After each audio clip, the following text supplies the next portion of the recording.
Estic a Mollet del Vallès, al Museu Abelló, que tinc una exposició que es diu La menjadora i la Tonglalà, i doncs ara us la presento. L'exposició recull, crec que es veu bastant bé, diferents vessants disciplinàries que treballo, com poesia visual, objectes, pintura, escultura, dibuix, poesia escrita i obra escènica.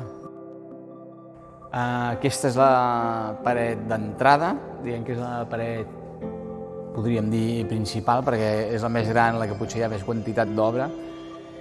I una mica com ho tinc a casa, que tinc tant, així ho tinc una mica tapeït i barroc, no? I en aquesta paret es pot veure fotografia antiga d'avantpassats, familiars, fotografia, obra ja meva artística, pintura, pintura amb objecte, en volum, dibuix, aquarel·la,